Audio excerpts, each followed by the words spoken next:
벌써 새해가 들어서 3주째가 되었습니다. 참 지난 한 해를 돌이켜보면 코로나가 심하게 와서 전부 다 입을 틀어막고 또 행동도 어디 집에 나가지도 못하고 이렇게 사는 그런 불편한 삶을 살아왔는데, 이것도 한 이제 2년이 되다 보니까는 원래 이런 건가 하고 적용을 하게 되었습니다. 그러나 또 하루하루가 이렇게 사는 게 돌이켜보면은 모두가 주님의 은혜였다는 것을 우리가 알 수가 있습니다. 역사학자 토인비라는 사람이, 유명한 사람이 있는데, 이 사람은 이 세상에는 세 가지 종류의 사람이 있다 이렇게 얘기를 했습니다. 첫 번째는 꼭 있어야 할 사람인데, 남한테 유익을 주고 덕을 세우고 용기를 주고 희망을 주는 사람이라고 얘기를 했습니다. 또 두 번째 종류의 사람이 있는데, 이 사람은 있으나 마나한 사람으로 남한테 손해도 안 끼치지만 특별히 유익도 안 끼치는 그런 사람이 있다고 했습니다. 또 세 번째는, 이 사람은 꼭 없어야 될 사람인데 다른 사람에게 피해만 주고 사회에 악을 끼치고 사람들을 황폐하게 하는 사람이 있다고 했습니다. 우리는 이 조직 공동체에 있어서 이 세 사람 중에 반드시 하나에 속하게 되어 있습니다. 그래서 토인비는 이런 사람들은, 특히 세 번째 사람은 인류를, 그러니까 전체의 인류를 병들게 하는 뿌리다 이렇게 얘기를 했습니다. 그러나 그런 사람들이 없어지느냐? 아니거든요. 인류가 있는 한, 인간이 있는 한 이 세 부류의 사람은 영원히 계속되는 거죠. 자, 그런데 왜 그러냐 하면은, 물론 의인도 있지만은 항상 우리는 죄와 가까이 살 수밖에 없는 사람이기 때문에 그런 거예요. 그래서 우리와 저와 여러분들은 그러나 누구에게나 그리운 사람, 또 보고 싶은 사람, 기억에 남는 사람이 되기를 원하는 거죠. 그리고 또 그런 사람이 되기 위해서 노력을 해요. 다 안 하는 사람이 없습니다. 그러나 사람은 어때요? 연약하거든. 내 의지대로 살기가 정말 힘든 거예요. 그래서 사람은 화도 내기도 하고 의지가 약하기 때문에, 내 마음은 안 그런데 때에 따라서는 또 남을 배신하기도 하고, 그리고 또 양심에 따라서 가책을 받죠. 성경에도 보면은 가룟 유다도 예수님을 팔아먹고 자기가 그 나빠지는 걸 알았거든요. 배신한 걸 알았어요. 그래서 결국 자살을 하게 되잖아요. 이와 같이 인간에게는 누구나 다 하나님이 주신 형상대로 지음을 받았기 때문에 선한 양심을 가지고 있지만, 이 세 부류의 사람, 있어야 될 사람, 있어야 많은 사람, 없어야 될 사람, 그렇게 나누게 된다는 거죠. 그런데 오늘 이제 이 본문 말씀에 보면은 누구든지 양무리의 본이 되라. 물론 꼭 여기서 이 양무리의 본이 되라서 목사는 본이, 양들 본이 되라 이런 뜻이 아닙니다. 어느든지 그 갔을 때, 어느 장소에 갔을 때 우리는 첫 번째 사람이 돼야 되지 않겠느냐, 그런 얘기죠. 그래서 우리는 본이 된 자, 이거를 요즘 유행하는 말로 바꿔서 저는 모델이 되자. 누구에든지 모델이 되자. 여러분들은 누구를 모델로 하고 혹시 살아오셨습니까? 또 여러분을 보고 누가 나의 모델이야 이런 소리를 들어본 적이 있으십니까? 여러분, 저는 이렇게 성경에 보면은 굉장히 많은 모델로 삼을 만한 사람이 많이 있는 것 같아요. 물론 우리 교회 표가 뭔가 아십니까? 예수님처럼. 물론 정답은, 가장 좋은 거는 예수님을 모델로 예수님처럼 살아야 되지만 우리는 정말 그렇게 살기는 힘들거든요. 예수님은 모든 걸 내어줬잖아요. 어떻게 인간이 그렇게 예수님처럼 산다면 우리가 예수님 필요 없을지도 몰라요. 그러나 저는 성경에 보면은 정말 롤 모델을 하고 싶은 사람이 많이 있어요. 요셉도 그렇고요. 그 다음에 모세도 그렇고, 바울도 그렇고, 베드로도 그렇고, 우리가 보고 롤 모델로 삼아야 될 사람이 얼마나 많습니까? 반대로 나도 인생을 살면서 누구에겐가는 롤모델이 되는 삶, 그런 사람이 얼마나 행복하겠어요. 여러분, 제가 얘기를 하나 해드릴게요. 미국의 강철한 카네기를 아시죠? 유명한 그 카네기가 후계자를 정할 때 세계적인 관심사였어요. 요즘 예를 들어 삼성이 이제 그 이병철 회장이 이건희 회장, 이건희 회장이 이재용 회장, 그 다음에 이재용 회장이 이런 얘기를 했어요. 전번에 교도소 다녀오면서 이제 우리 아들한테는 물려주지 않겠다. 공언을 했거든요. 이게 지켜질지 않지만 이제 지켜질 것 같아요. 왜냐하면 이미 삼성 오너들이 가진 지분 5% 하는 소수기 때문에 그러면 아마 이재용 회장이 물려줄 때 되면 누가 그거를 오너가 될지 굉장히 관심이 클 거예요. 그런데 그 당시 이 삼성보다 더 큰 미국의 강철한 카네기가 그 회사를 물려줄 때 이거는 세계적인 관심이었어요. 그래서 그 직원들뿐만 아니라 모두가 그 임원들은 혹시 내가 아닐까 다 기대를 하고 있었죠. 그런데 발표를 했어요. 그런데 시브라는 사람이 나의 다음에 경영자는 미스터 시브입니다 했어요. 시브가 누구야? 난리가 났어요. 여러분 상상해보면 누구였을까요? 시브는 청소부 출신의 비서였어요. 놀랍지 않습니까? 여러분, 이유는 카네기가 그랬어요. 왜 저 사람을 시브를 후계자로 정했습니까? 했을 때 나는 저 사람의 성실과 책임감을 봤다. 이렇게 얘기를 했어요. 그래서 이 시브가 청소부였을 때 회장의 방을 청소하는 걸 봤어요. 정성껏 매일 일찍 나와서 하는 거예요. 그래서 이 사람이 그 다음에 뭐냐, 비서를 시켰어요.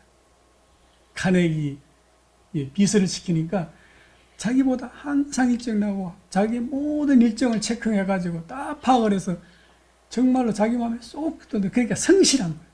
그래서 이미 이때 카네기는 이 기업은 저희를 물려줘야 되겠다고 계속 테스트를 했을 거예요. 거기서 이 시부는 자기도 모르는 사이에 다 통과를 한 거예요. 그러면서 카네기가 한 말이 경영이 필요하면은 유능한 경영인을 채용하면 되고 전략이 필요하면은 유능한 전략가를 쓰면 된다. 그래서 나는 성실하고 책임감이 있는 미스터 시버를 나의 후계자로 삼는다. 이렇게 얘기했어요. 여러분, 나는 이렇게 생각해요. 어떻게 보면은 카네기가 오히려 시버를 보고서 쟤는 나의 롤모델이야. 그렇지 않았을까요? 사람은 저렇게 살아야 돼. 왜? 후계자를 정할 때. 여러분, 그래서 우리가 때로는 내가 누구를 보려고 사느냐도 중요하고 내가 어떻게 사느냐도 중요한 거죠. 저는 사실은 이렇게 보면 나의 롤모델이 누구냐고 묻는다면 저는 우리 누구나 그렇겠지만 난 우리 부모님을 많이 떠올려요.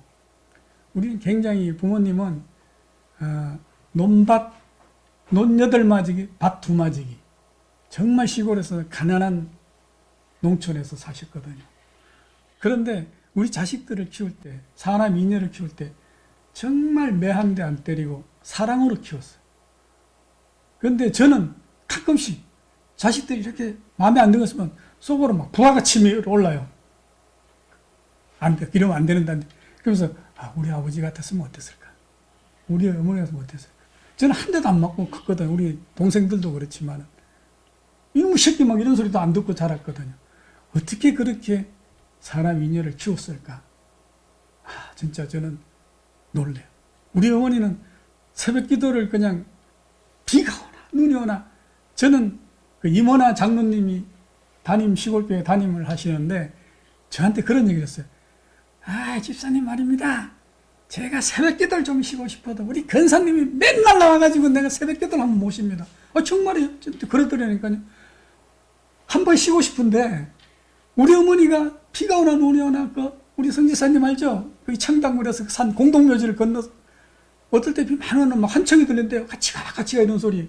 그러면 우리 어머니 그랬대요. 오냐 따라오나 이러면서 갔다는 거예요. 담도 크죠. 그런데 거기를 매일 가니까 그 담임 교육하는 이모나 장로님이 나는 하루 쉬고 싶은데 저놈의 권사님 할머니가 그냥 맨날 나오는 거예요. 그래서 못 쉬었다고 나보고 그러더라니까요. 얼마나 성실하게. 그러니까 일을 또 보통 이런 일이 아니잖아요. 막 지게 어린 지역에 주고 나무를 하셨어요. 나무도 하고 우리 아버지가 뭐 방구치라는 말을 아는지 모르겠는데 약간 일도 못하고 빌빌 좀 하고 그런 체질이에요. 그러다 보니까 우리 어머니가 대신 다 한 거예요. 그렇게 열심히 사는 게 진짜 롤 모델이었어요. 그래서 우리도 힘들거나 할 때는 저는 우리 부모님은 이렇게 사셨는데 그렇게 하면 저는 힘이 나더라고요. 근데 반면에 나는 롤 모델이 되느냐? 입장을 바꿔놓고 생각해 봤어요. 별로 안 되는 것 같아요. 나는 맨날 우리 와이프한테 야단 맞거든요. 청소도 제대로 안 하고, 지저분하고, 그냥 뭐 성질 더럽고. 그래, 가만히 생각하면 해결을 많이 해요, 사실. 그 말이 또 다 맞아요. 지나고 나면. 그 옛날에 말이 있잖아요. 자다가도 뭐, 마누라 말 잘 들으면 뭐가 된다고. 그, 가만 보면은 나는 그렇게 못 사는 것 같아. 그래서 늘 회개해요, 사실은. 그러나 우리가 내가 그렇게 바뀌려고 하면 참 힘들어요. 그래서 기도를 해야 돼요. 하나님, 나의 마음을 좀 변하게 해주시고, 나를 주장해 주시고. 그래서 저는 이렇게 볼 때, 오늘 이 성경을 보면서 이 사도 바울과 베드로를 이렇게 또, 제가 이제 우리 목사님하고 성경 공부를 하면서 누구를 많이 닮았냐를 이제 서로 얘기를 하기로 했어요. 그래서 저는 한치의 망설임이 나는 베드로를 닮았다. 왜 그러냐. 성질이 더럽게 급해요. 베드로 보면 막 뭐 할 때 막 제가 가신다 하고 말고에 막 칼을 빼가 기도 막 자르고 엄청 성질이 급하고 실수도 엄청 해요. 어떻게 보면 저하고 너무 똑같은 거예요. 하고 나면 후회하고. 그런데 베드로가 변한 게 있어요.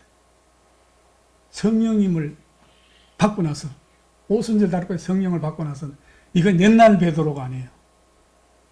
사실은 굉장히 어부였고 무식한 베드로였는데 어쩌면 말도 잘하고 해서 3,000명을 한 번에 해결시키는 사람.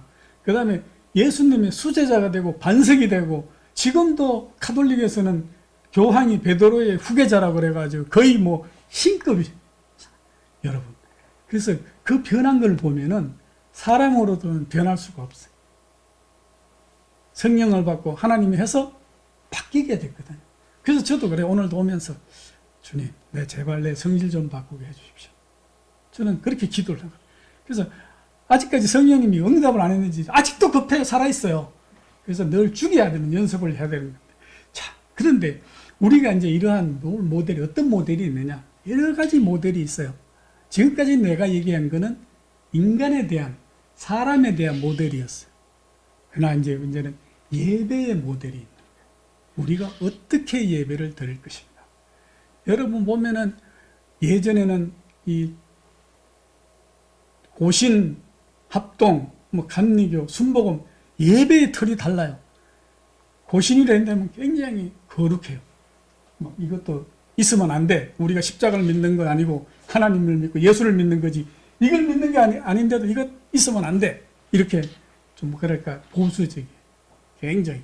그 다음에 장로교 합동측은 고신과 순복음 이런 게 중간쯤 돼요. 감리교도. 그리고 이제 순복음 같은 데는 굉장히 성령의 역사가 막 박수도 치고 막 아멘 할렐루야 막 이렇게 예배를 드려요. 예배의 롤 모델이 어떤 게 좋은 거냐는 뭐 다 좋을 수 있어요. 장단점이 다 있어요. 다 있는데 또 루터교는 거의 카톨릭에 가까워요. 뭐 앉았다 일어섰다 하고 매일 성찬도 이만한 상기에 같이 하고 거의 이렇게 외우는 말씀도 많고 해서 카톨릭 미사 비슷한 분위기예요. 그런데 가장 중요한 건 어떻게 하면 우리가 진정으로 예배를 가장 드리는 수 있느냐. 이게 예배의 모델 같아요. 그래서 우리는 이 아름다운 서연교회는 굉장히 그런 거를 초대교회 가장 예수님이라면 어떻게 했을까를 해가지고 오늘도 예배 순서 보지만 우리가 그냥 형식적인 막 누가 대표 기도하는 것보다도 1분간 기도하게 하고 이렇게 말씀도 묵상하게 하고 이렇게 지금 만들어가고 있거든요. 그러니까 예배의 모델이 어떤 거냐. 우리가 좀 아름다운 모델을 한번 만들어 보자. 그래서 우리 아름다운 성교회는 우리 목사님들이 늘 연구해가지고 또 그때그때 좋은 게 있으면 바꾸기도 하고 이렇게 하거든요. 그래서 우리가 사실 처음 우리 서연교회를 이제 세우고 1년이 돼 가는데 딱 한 가지 못하는 게 있었어요. 우리가 처음에 할 때 매일 성찬 예식을 하자 했는데 그건 아직 못하고 있는데 그것도 이제 조만간 뭐 이루어질 줄로 믿습니다. 그 다음에 또 모델이 있어요. 그건 뭐냐면 우린 섬김의 모델이거든요. 우리가 이 교회를 어떻게 섬길 것이냐. 각자가 다 다른 거야. 목사는 목사들의 섬기는 방법이 다르고, 집사는 집사의 섬기는 대로 방법이 다르고, 장로는 장로의 섬기는 게 다르고, 모든 게 다르죠. 여러분, 클린턴 대통령은 클린턴인가? 클린턴이 아니고 누굽니까? 배우 했던 누구죠? 그리고 하여튼 카트 대통령 같은 경우는 주일학교 교사를 굉장히 오래 했어요. 그래서 거의 대통령 끝나자마자 또 다시 가서 교사를. 근데 그 사람은 아직까지 살아있어요. 미국 대통령이 90 몇 살 되고 부부가 아직도 살아있는 사람은 카트 대통령이고. 더 대통령을 끝나고도 더 유명해진 사람이 카트예요. 대통령이 있을 때는 별로 반응이 안 좋았어요. 그래서 이러한 늘 하나님의 일들을 대통령이 되나 이 하나님 앞에서는 대통령이나 아니나 똑같이 하나님 일을 했다는 거죠. 그게 바로 섬김의 모델입니다. 여러분, 우리 지금은 교도소가 있지만 이명박 대통령도 이렇게 안내하고 신발 정리했대잖아요. 이처럼 어떻게 섬기느냐.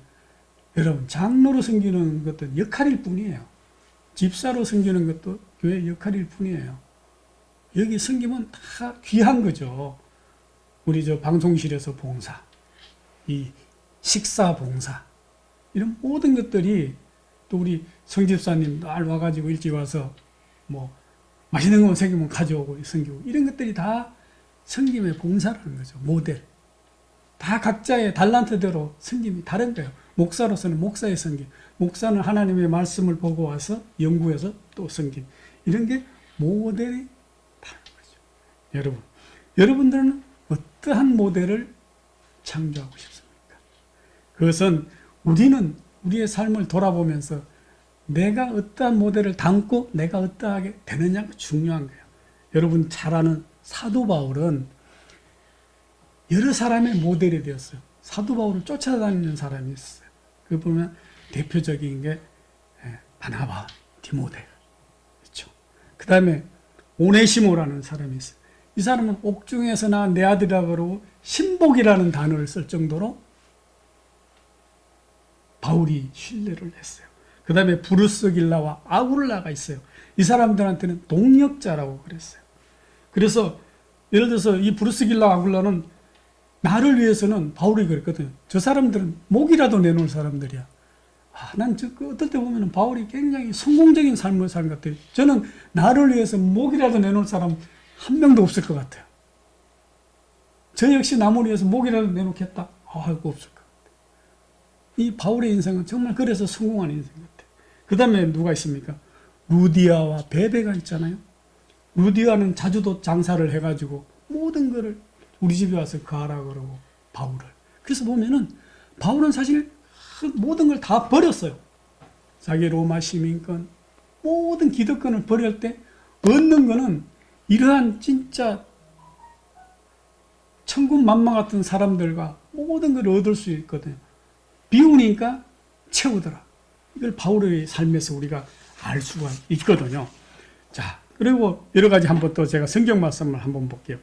빌립보서 3장 17절에 보면은 형제들아 너희는 함께 나를 본받으라. 또 우리로 본을 삼은 것 같이 그대로 행하는 자들을 보이라.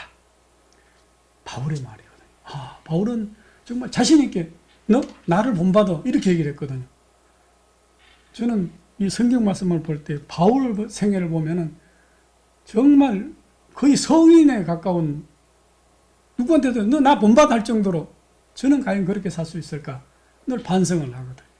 그 다음에 또 데살로니가 후서 3장 9절에 보면은 우리에게 권리가 없는 것이 아니요 오직 스스로 너에게 본을 줘 우리를 본받게 하려 함이라. 계속 다니면서 그래요. 데살로니가 교회에서도 우리를 본받으라. 빌립보 교회에서도 나를 본받으라. 디모데전서에도 보면 4장 12절에 누구든지 너의 연소함을 의심여기지 못하게 하고 오직 말과 행실과 사랑과 믿음과 정절에 대하여 믿는 자에게 본이 되라. 네가 연소하다고 갖추지 못하고 어리다고 의심여기지 못하게 할 정도로 본을 보이라는 거죠. 이 예수를 믿는다는 게 굉장히 어려운 거예요. 어떻게 보면 너무너무 어려워. 남한테 본을 보인다는 거. 저는 때로는 우리 집사람도 그러는데 뭐, 아유, 당신이 목사야 이럴 정도. 그 본을 보인다는 게 그렇게 어려운 거예요. 못 보이죠, 사실은. 너 나대로 나처럼 살아. 이 얘기하는 게 얼마나 힘들겠어요. 자, 여러분. 히브리서 8장 5절에 보면 이런 얘기가 나와요. 모세의 장막을 할 때 산에서 네게 보이던 대로 본을 쫓아 지어라.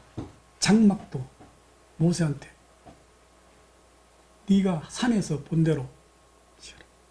로마서 5장 14절에도 아담은 오실 자의 표상이다. 그래서 예수님을 다시 오신 아담이라고 그러잖아요.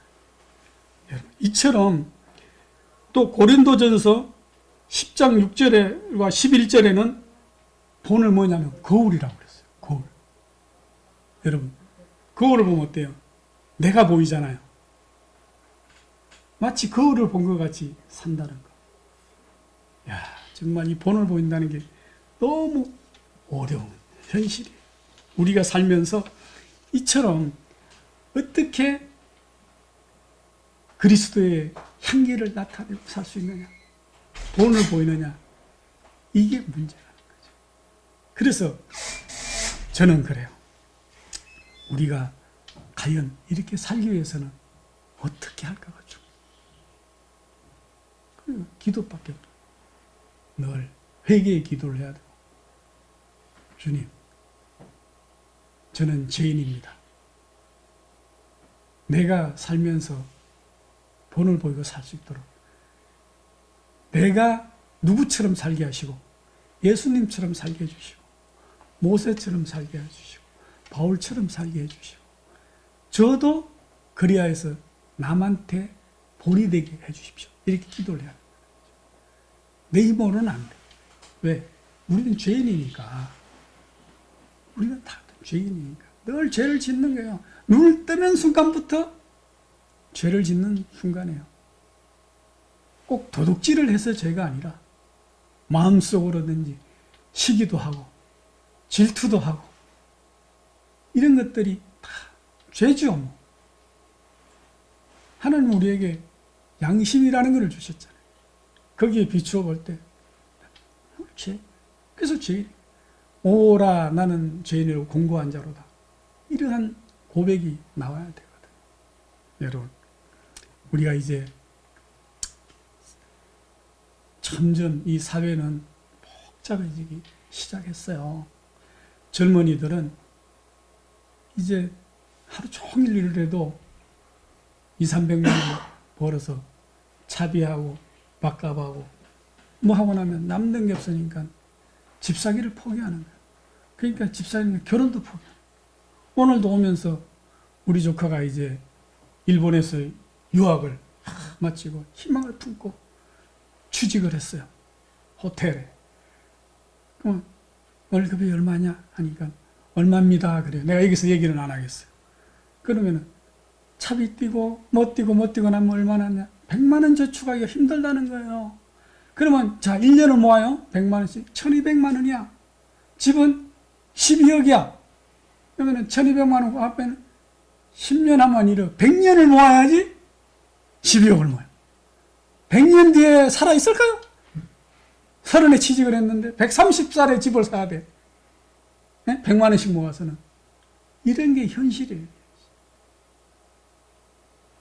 이 어려운 시대에 우리가 그런 거를 생각하면 막 절망하게 돼.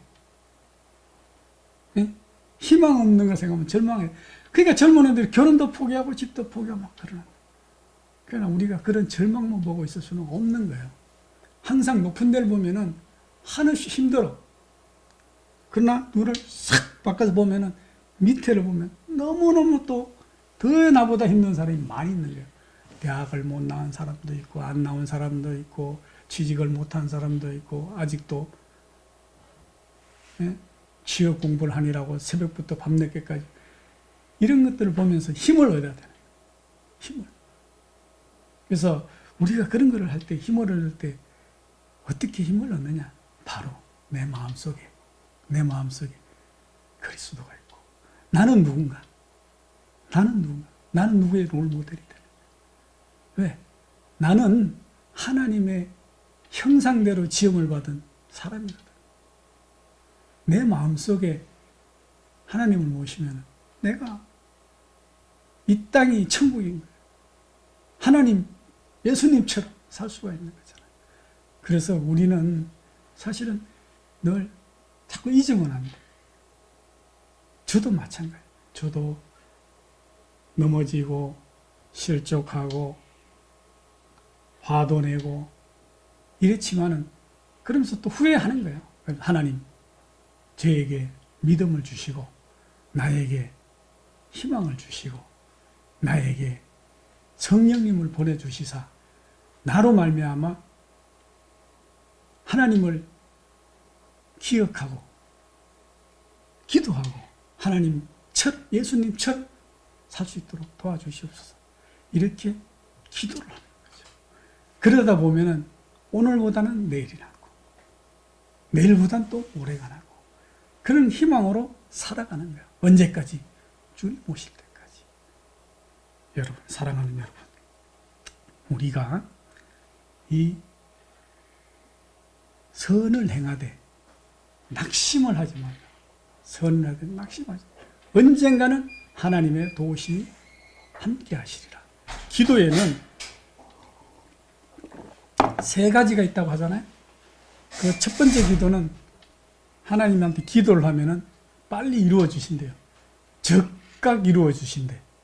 하나님, 참 제가 힘듭니다. 이렇게 도움을 주십시오. 빨리 이루어 주셔. 그 다음에는 기다림을 주신대. 바로 응답이 오는 게 아니라 기다림을 주셔. 그 다음에 세 번째는 아예 이루어 주시지 않아. 그것이 하는, 왜? 그것이 유익한 거라서. 예를 들어서 어린이가 칼을 달라 기도했을 때 그걸 들어줄까요? 아니거든. 우리가 때로는 하나님께서 응답하지 않음으로 말미암아 하나님의 뜻을 이룰 수도 있다는 거예요. 그래서 이제 우리가 늘 이 세상에 살 때 우리는 그야말로 아담 이브처럼 늘 변하고 죄를 짓고 이런 사람이죠. 그러나 회개하고 돌이키고 뉘우쳐서 하나님이 우리에게 힘을 주시고 그렇다면 나도 이제는 그리스도를 닮는 사람이 돼야 되겠다. 그래서 누군가의 롤모델이 좀 되고 또 누군가를 롤모델로 삼을 수 있고 그런 게 필요하지 않겠느냐. 그래서 오늘을 제가 말씀은 이 형제들아 너희는 함께 나를 본받으라. 또 우리로 봄을 삼음같이 그대로 행하는 자들을 보이라. 여러분, 이 사도 바울처럼 정말 나를 본받으시오. 이런 사람이 되면 얼마나 좋겠습니까? 저도 그렇게는 사실은 못 살아요. 못 살지만 원하거든. 주님, 나도 바울처럼 살게 해주십시오. 나도 예수님처럼 살게 해주십시오. 나도 모세처럼 살게 해주십시오. 나도 저희 부모님처럼 살다가 죽게 해주십시오. 저는 그게 기도. 여러분, 사랑하는 성도 여러분, 우리가 때로는 믿는다고 하면서도 사실 늘 예배를 드리면서도 정말 이 자체도 힘들 때가 많이 있어요. 한 주간도 열심히 막 살다가 보면은 때로 하루쯤은 삶의 안식도 하고 싶고 이렇게 나오는 게 쉽지 않은 것도 알고 있어요. 그러나 우리는 귀한 게 무엇인가? 가치 있는 게 무엇인가? 값어치 있는 게 무엇인가를 보면 거기다가 투자를 하고 거기다가 올인을 하는 게 바른 거거든요. 우리가 삶이 때로는 힘들지만은 어떤 게 가치 있는가를 깨닫고 거기에다 올인을 하는 그러한 믿음의 사람들이 되기를 저는 축원을 드립니다. 여러분 우리가 살면서 남의 누구처럼 산다는 것 쉽지가 않습니다. 바울처럼, 예수님처럼. 그러나 그렇게 하기 위해서 노력은 해봐야 되겠다는 거. 그래서 저도 이렇게 늘 결심을 해요. 물론 작심삼일이야. 오늘 하면 또 내일 가면 또 그렇게 못 살지만 그렇다고 안 할 수 없잖아요. 그래서 여러분과 제가 늘 우리 교회 표가 예수님처럼이에요.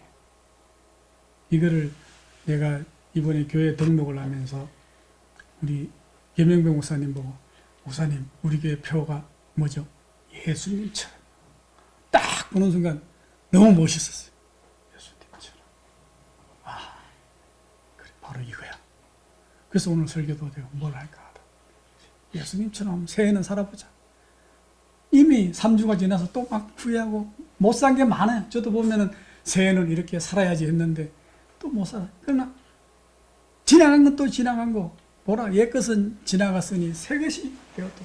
또 이제 새로운 날, 다음 주에 또 이렇게 예수님처럼 하루하루 매일매일을 살기를 축원을 드립니다. 아멘. 기도하겠습니다.